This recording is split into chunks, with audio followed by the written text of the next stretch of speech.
Om Stapakaya ca dharmasya sarvadharmasvarupine Stapakaya ca dharmasya sarvadharmasvarupine Avatara Varishtaya Ramakrishnaya te namaha. Asato ma sadgamaya tamaso ma jyotirgamaya Pratyormamritangamaya. Om Shanti Shanti Shanti.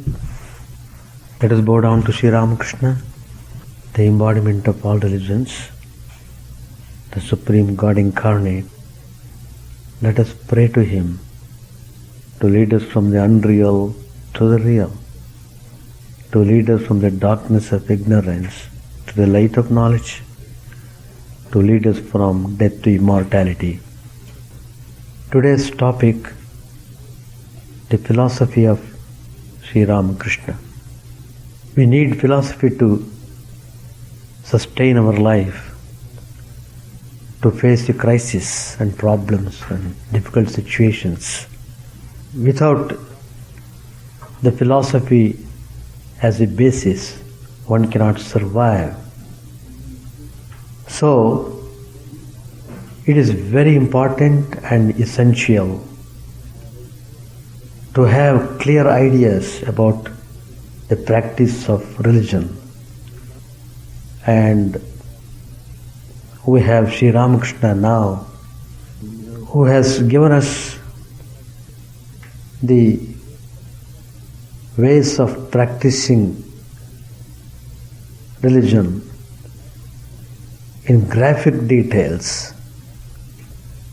and himself has passed through various experiences, and so his teachings have tremendous significance for our life.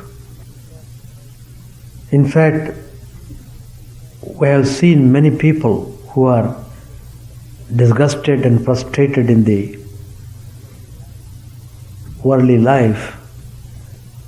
They frantically search for peace, and they feel extremely fortunate to come to Sri Ramakrishna to have real peace and joy. So, in the spiritual horizon of Sri Ramakrishna shines as a beacon light to the pilgrim in his life's arduous journey. His brief career of 50 years is an epitome of all the strivings of mankind's soul. It was an incessant quest after truth, with dogged determination and unflagging perseverance. The advent of Sri Ramakrishna marks a new renaissance in the annals of our history. He came at a time which was, as it were, the twilight between the medieval and the modern ages in India. His career was a swelling symphony of spiritual experience, getting culminated in a state of perennial realization. He was delighted in acts of spontaneous service that obliterated all traces of egotism. In fact, one has to be totally free from ego in order to realize God. And Sri Ramakrishna has become the symbol of a person who would be totally free from egoism. Sri Ramakrishna most effectively taught us that self-surrendering bhakti and terrific sincerity can alone lead one to the throne of God. Sri Ramakrishna was a spiritual teacher par excellence. He had realized truth through hard spiritual practices over long hours, and his realizations had proved to him the ephemeral nature of worldly existence. He could have withdrawn himself completely from the world had he chosen to do so, designating it as Maya. People do get out of all the worldly ties and things. They just retire to forest and spend the whole time in solitary meditation. People do like that. But Sri Ramakrishna's immeasurable compassion for suffering humanity would not allow him to do that. He yearned for a band of earnest disciples who would spread his message and bring solace to others through spiritual awakening. Sri Ramakrishna wanted to kindle the spiritual ways of life in people. And in the evenings, when the temple rang with the sound of bells and conch shells during the evening service, he would climb to the roof of the building in the garden and cry at the top of his voice, "Come, my boys, where are you? I can't bear to live without you." A mother's yearning for their child, or that of a lover for his beloved, was nothing before the intensity of Sri Ramakrishna's yearning for his devotees. Sri Ramakrishna's religion, which was founded on the great Vedantic principles, is truly broad-based. It gives a wide scope for each individual aspirant to practice whatever faith he pleases. In his religion, the concept of Ishtadevata, once chosen deity, has a pivotal role to play. For religion, which demands man's whole being for fulfillment, cannot reach its heights if curbed by inhibitions. Only when it is practiced out of one's own sweet choice can religion bear its fruit. His dictum, as many faiths, as many schools of thought, so many ways of reaching the goal, emphasized the fact that everyone was free to follow the path of that religious practice which appealed to him most. Every great incarnation preaches the doctrine that is most suitable for the age in which he appears. Whoever approaches even one aspect of that all-pervading truth, or succeeds in embodying to perfection one great ideal, be he a poet, a thinker, a philosopher, a scientist, or a saint, continues to live in the memory of humanity, shaping its course and outlook and enjoying an undimming immortality. Sri Ramakrishna's devotion and adherence to the truth were phenomenal. His tremendous love for God was unprecedented. He embodied to perfection a great many of the sublime ideals of humanity. He displays a vitality that defies and eludes the ravages of time.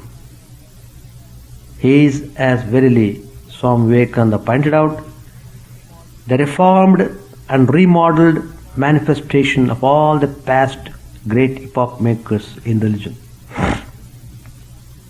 In philosophy, we speak of Brahman, Ishvara, the universe, the Maya. All these are important chapters in the study of philosophy. Shankaracharya, Ramanujacharya and Madhvacharya, who advocated non-dualism, qualified non-dualism and dualism, they have all dealt with these points. They have approached these in their own way.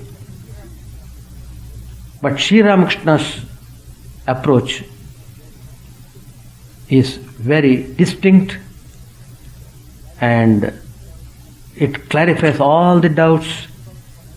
It makes possible for everyone to practice Vedanta. And one need not be dogmatic or fanatical about particular system.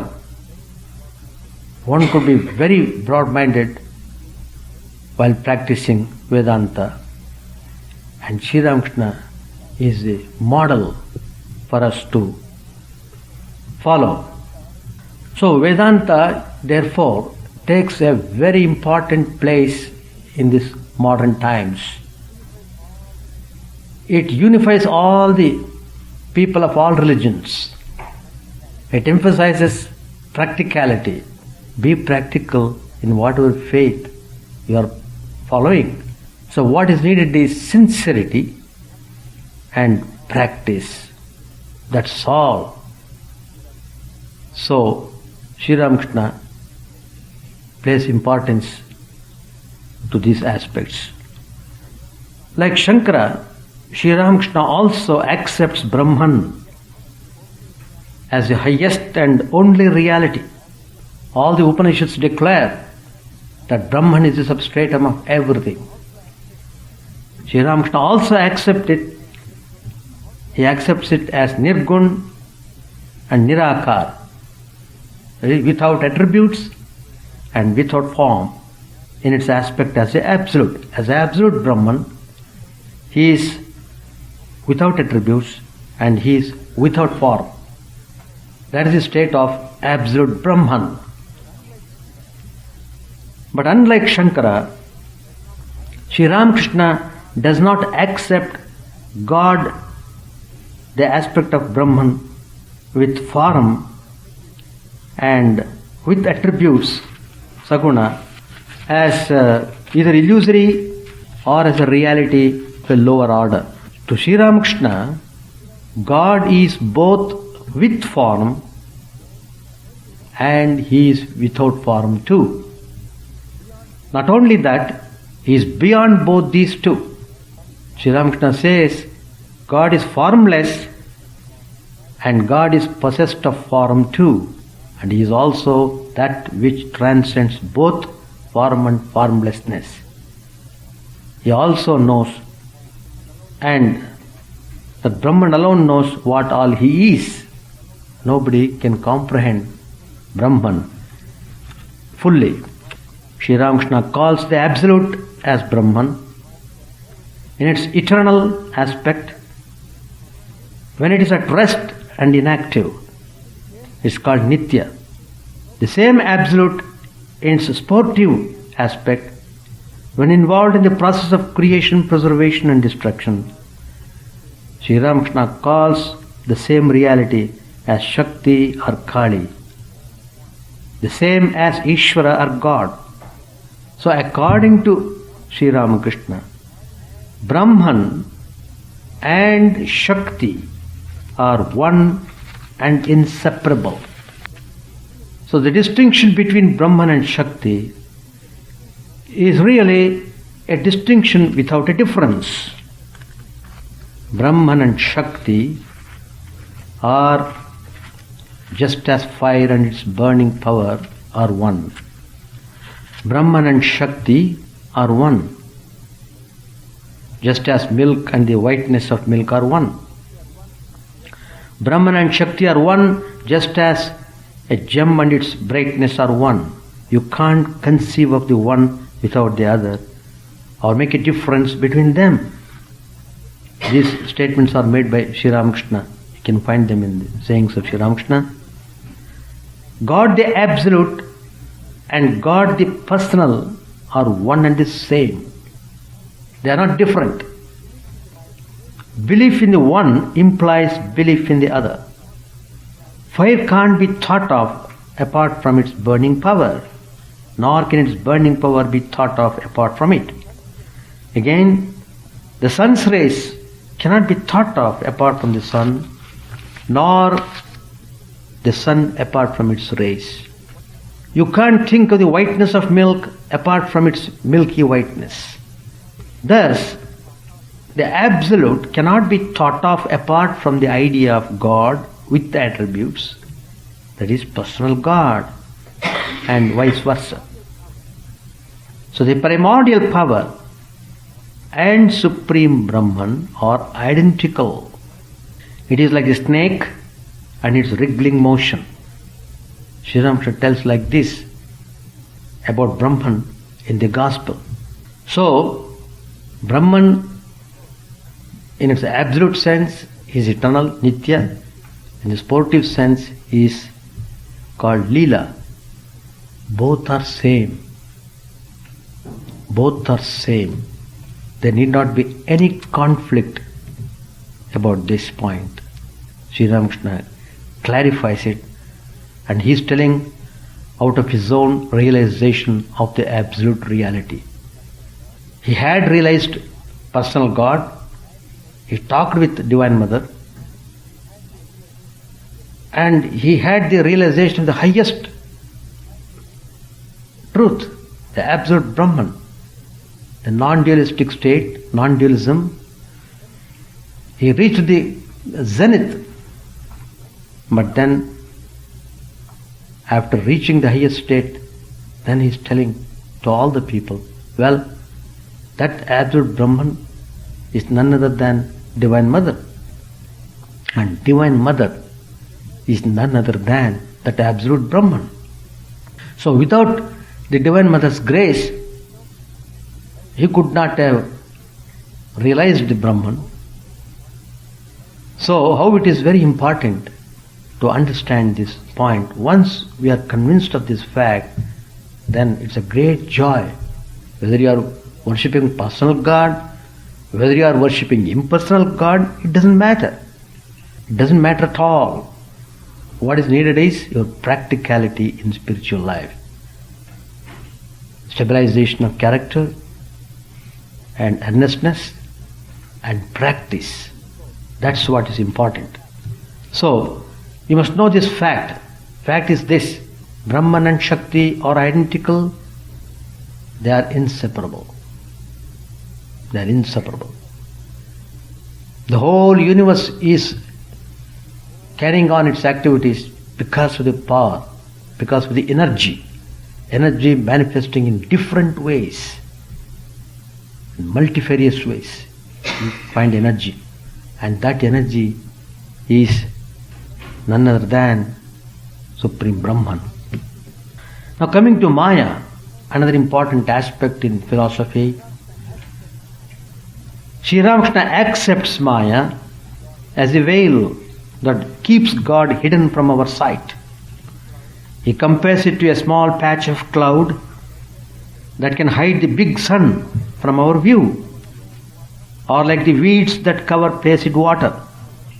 He also holds, like the Sankhyas, that as soon as Maya is discovered, it disappears. But he is a little more considerate towards this Maya than the Advaitins, because Sri Ramakrishna accepts that Maya has two aspects. One is Vidya Maya and the other one Avidya Maya. The Vidya Maya helps a bound soul to get liberation. How? By giving him discrimination and non-attachment. It is the avidya maya manifested as lust, lucre and egoism that really binds him. Again, the explanation which leads to the corollary that a spiritual aspirant should take recourse to vidya maya to nullify the effects of avidya maya, even as one thorn is used to remove another thorn and then both are thrown away. This adds a new dimension to the philosophy of spiritual practice. By ingeniously avoiding the need to propitiate a personal God, to remove this maya, the purely Advaitic standpoint is maintained. As regards the locus of maya, there is no unanimity among the traditional Advaitic schools. But Sri Ramakrishna solves the problem convincingly by saying that it is located in Brahman but acts on the individual souls like the poison of a serpent which is confined in its mouth and yet doesn't affect it anyway, but acts on those bitten by it. He thus absolves Brahman of any imperfection or limitation due to Maya. Maya is Brahman's creation, but Brahman himself is not bound by Maya. Well, the next point, these are all the important points discussed in the traditional Vedanta. Brahman, Maya, creation. Coming to creation, Sri Ramakrishna gives it a much greater degree of reality than Shankar. Sri Ramakrishna calls it a Leela aspect of Brahman and hence real. It is real but not eternal. That's how Sri Ramakrishna holds. It is like ice crystals appearing in water and again dissolving back in water. The ice crystals are as real as water but does not endure permanently. A person ascending the staircase to reach the roof of a building denies at first any roofness to the stairs, but he discovers after reaching the roof that the stairs are also made of the same material as the roof. In the same way, though a man of wisdom may deny the world as not Brahman, when he becomes a man of supreme wisdom, through more complete realization, he accepts that the world is also Brahman because nothing exists apart from Brahman. This theory gives us a greater insight with the help of which we can understand better the activities of one who is liberated even while living. About creation, we have studied how Sri Ramakrishna looks into that. Now coming to next point, Ishvara or God. In Shankara's non-dualism, Brahman the Absolute is not very responsive to human emotions. The Ishvara we bank on is either unreal or has a precarious existence. But according to Sri Ramakrishna, Ishvara, who is Brahman in its Leela aspect, is real and responsive, and hence the entire gamut of devotional practices acquires a validity and leads to the fulfillment. Instead of being a secondary sadhana, as in traditional Advaita, Bhakti is a primary sadhana placed on equal footing with Jnana. It's equally great and it is equally joyful, and this is achieved within the broad framework of Advaita, which both accept as the final truth. There is God, there is nothing but God only, that everybody accepts it. Person following the path of knowledge and a person following the path of devotion, both accept that. Closely connected with the topic is a concept of the avatar, the incarnation of God. Shankara, constrained by the extreme stance of Advaita, which he is obliged to adopt, is very apologetic about the whole doctrine on the Gita. Sri Ramakrishna, however, has no such constraints, since he accepts both the Nitya and the Leela aspects of Brahman as equally real and valid. Once the Leela aspect is accepted as real, there should be no difficulty at all in according reality to the incarnation of God also. God, being omniscient and omnipotent, can do anything he likes. None can put any limitation on his power. If it is his will, he can be born as a human being and sport through it. In fact, he does sport through the human body to bring enlightenment to the bound souls out of his infinite compassion for them.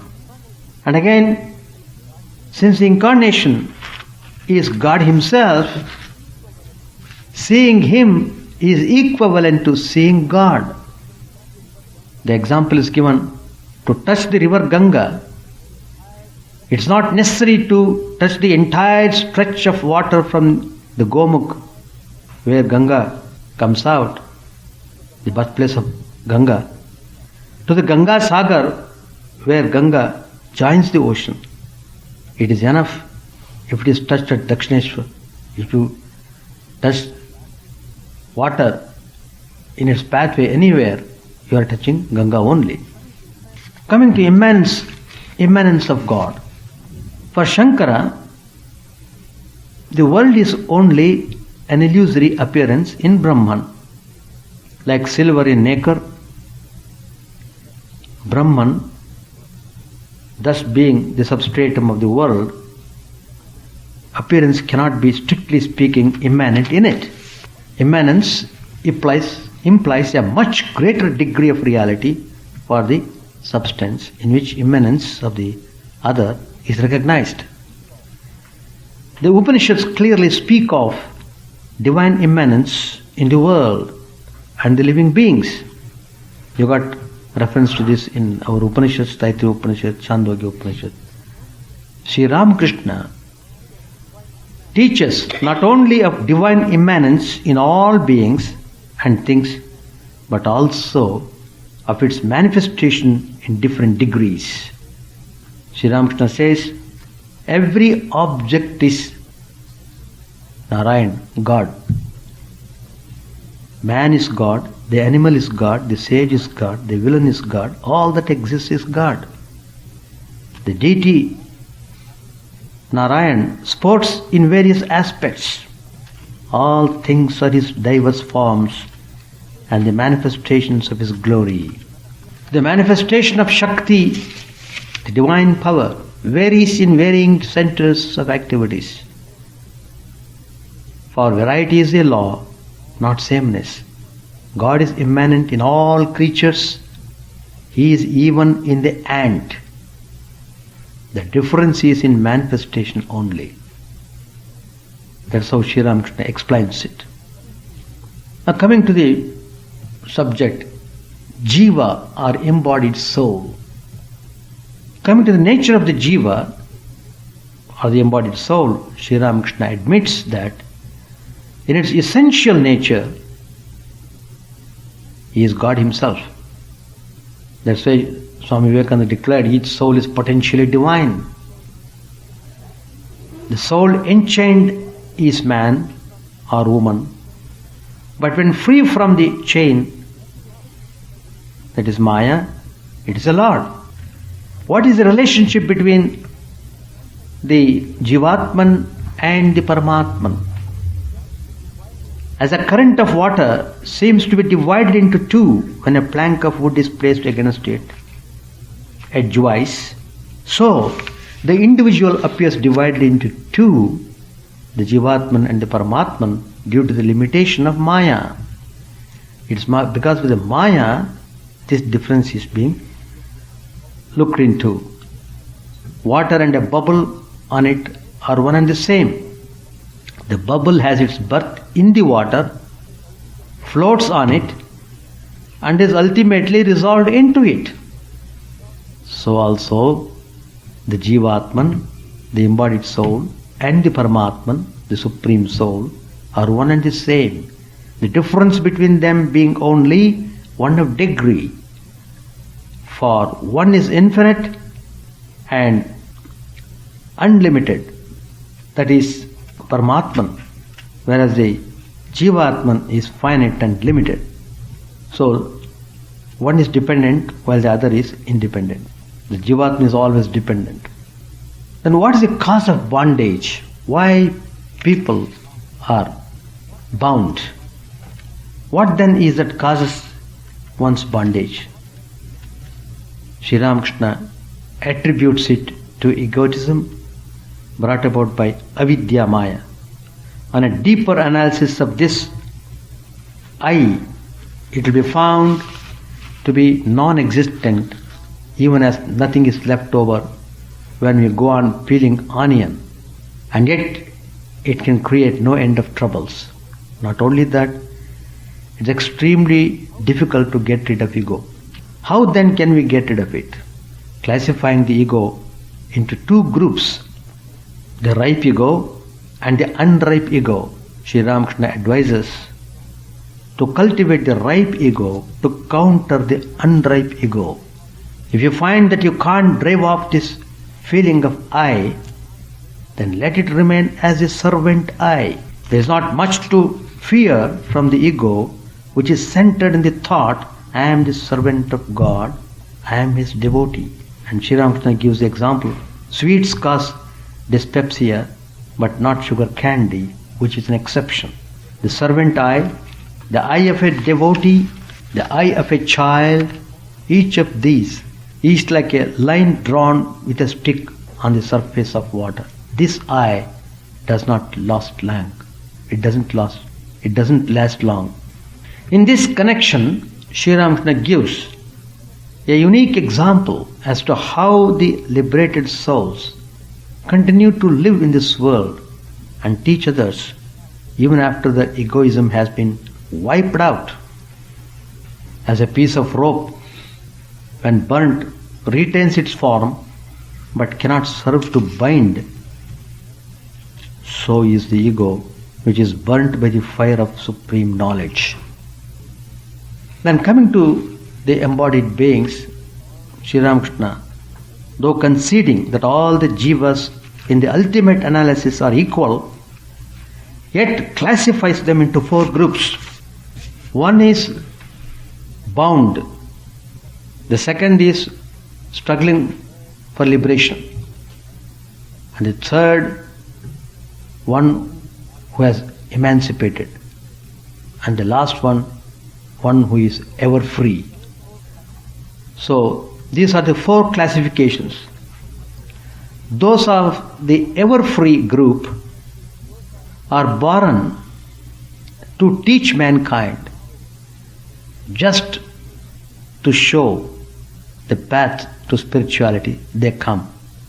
The first group, that is the group who are bound, is so deeply engrossed in the world of the senses that it is least interested in the life of the spirit. They are not bothered about spirituality or religion. They are just satisfied with worldly activities and pleasures. The emancipated and ever free groups, they have already reached the goal, their lives. Hence it is the struggling for liberation group that needs special attention. A person who has already emancipated, that is over. And the eternally free, that's also over. So the person who is struggling for liberation, there we are to be concerned with. It is to show the correct way to the people struggling for liberation.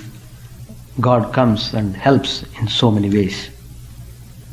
Then the goal of life, Sri Ramakrishna says that the goal of life is God realization. Anything short of that will not satisfy the person in any manner, and he cannot be really happy. So, all our miseries will end, all our problems will be solved once for all by realizing God. Until then, all the troubles and problems continue in one way or other. Following the ancient tradition, Sri Ramakrishna advises the aspirant to seek a competent spiritual teacher and then practice disciplines according to the instructions received from the teacher. Sri Ramakrishna's teachings contain a veritable mine of information and instructions on practical spiritual life. Unlike the traditional philosophers or religions, he is not at all dogmatic about the path leading to the goal. Just as the Kali God temple can be reached through several roads of Calcutta, God also can be realized through several spiritual paths and disciplines. In his philosophy of sadhana, jnana, bhakti, yoga and karma all have a place. One can practice them either singly or in combination. What is needed is great earnestness. That you must have. Without earnestness, you will not be able to proceed in spiritual life. That earnestness must be there. In fact, this approach of his can accommodate in its fold not only all the spiritual disciplines of Hinduism, but also those of their other religions also. He goes to the extent of according a place even to the abominable practices of some tantric schools, calling them as backdoors, though he does not advocate or recommend them. As regards the controversy among the various schools about jnana or bhakti being the direct path to liberation, Sri Ramakrishna advocates devotion tempered by knowledge, jnana mishrita bhakti, as most suitable for this age. This standpoint avoids the extremes and prevents the aspirant from becoming dry or sentimental, the dangers to which he is generally exposed to if he follows only one of them to the exclusion of the other. What happens to a person when he realizes God? Here, Sri Ramakrishna follows the traditional description given in the scriptures. The man of realization experiences unalloyed bliss within and sees the divine everywhere. Outwardly, he may not exhibit any signs of his inner joy and may even behave like an abnormal person. But one thing is certain, he remains unaffected by the vicissitudes of life which affect others intensely. He lives in God and works for the good of others, seeing God in them. Sri Ramakrishna says that normally a person who goes into nirvikalpa samadhi, the highest state of superconsciousness, remains in that state for 21 days and then passes away. However, a few who are destined to teach mankind return to the ordinary plane of consciousness by keeping a trace of egoism without which corporeal existence is impossible. About prarabdha karma, the result of past deeds that have borne fruit in this life, Sri Ramakrishna accepts it as inevitable but assures us that a greater part of its effects can be offset by the power of God's name. God's name is very powerful. We can undo many things by just repeating God's name with love and devotion. About the problem of good and evil, Sri Ramakrishna says that the very act of creation presupposes imperfection. Just as pure gold cannot be made into ornaments unless it is mixed with traces of baser metals, the world cannot come into existence without Maya. Maya should be there, then only creation will be there. The simultaneous existence of good and evil is to be connected through good as far as possible. But the ultimate solution is to transcend both good and evil by rising to supreme spiritual heights where everything is leveled in God and neither good nor evil is recognized. Just as it is impossible to notice the difference in the heights of tall trees or clusters of grass when one is flying high in the sky.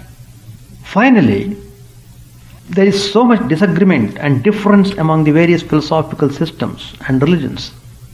Sri Ramakrishna tackles this question from two standpoints. One is the subjective point and the other one objective point. Through the well-known story of the blind man and the elephant, Sri Ramakrishna tells us that when people get an incomplete or imperfect view of God and preach it as the whole truth, conflicts are bound to appear.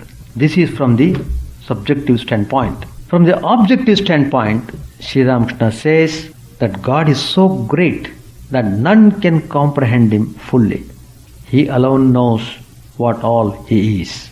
Brahman or God is the one thing that has not become uchishta, that is food tasted and left over. Since none has till now fully described Him, Sri Ramakrishna's experiences and his utterances, though similar in many respects to the traditional Vedanta, have much more in them that can form the subject matter for a fascinating study, unraveling new vistas of Vedanta. This is how our Sanatana Dharma has grown over the millennia. Sri Ramakrishna has given his own life as the interpretation of Vedanta. So he enjoys the absolute Brahman and he also enjoys the personal aspect of God.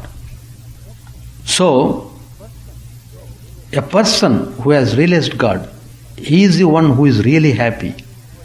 He enjoys this world more than the worldly man enjoying this world. A spiritual person enjoys the world and he enjoys it so much, and he is never restricted in his joy, unlike the person who just ignores the presence of God and enjoys the world. Though both are living in this same world, the attitude, how one looks into this world, it makes a great deal.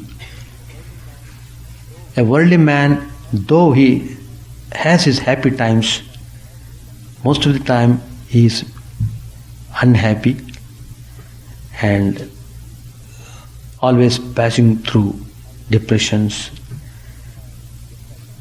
and dissatisfaction. At times she passes through some kind of joy in the life.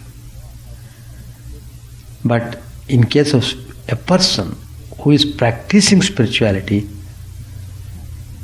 he cannot have that kind of ups and downs, because he is always thinking about the glory of God, and to him God is real and God is always present.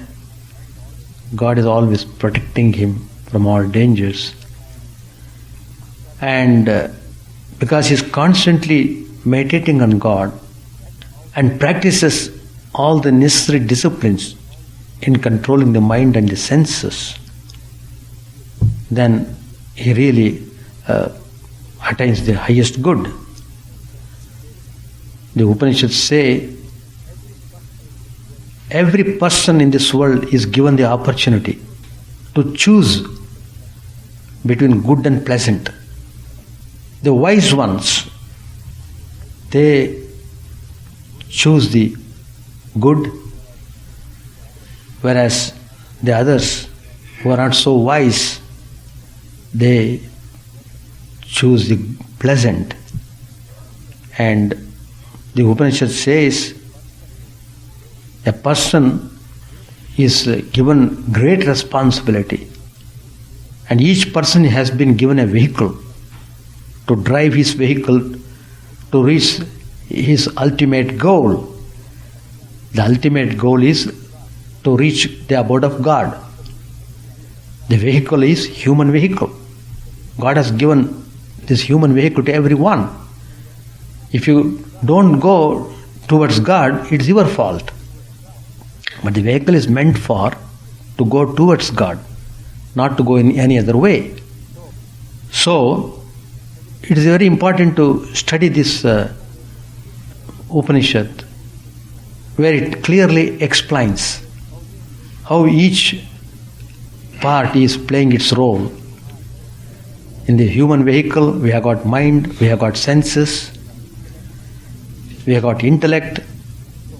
So, mind is compared to reins, senses are the horses, the objects are the road of the chariot. The chariot has to move in that road, and there is the intellect, the rider. So, how it is important to know this aspect, and you are required to know how to drive the vehicle properly and then reach the goal. So, the Upanishads are clearly stating that the highest good is to see God, to experience truth in this very life, so that you will have complete fulfillment and you feel fully satisfied if you follow the path of spirituality. So Sri Ramakrishna has given us this practical Vedanta, and don't get disheartened. Just keep practicing. Have faith in God. Have faith in the path which you are following. Have faith in the words of the Guru, and then go ahead. You will certainly reach the goal, and finally you will get real peace.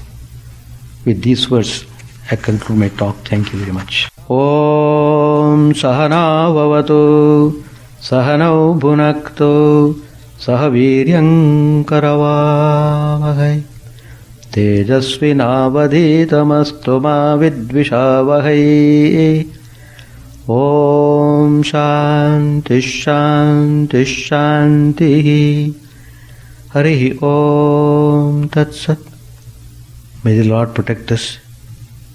May He nourish us. May our knowledge be enlightened. May we not hate each other. Peace, peace, peace be unto all.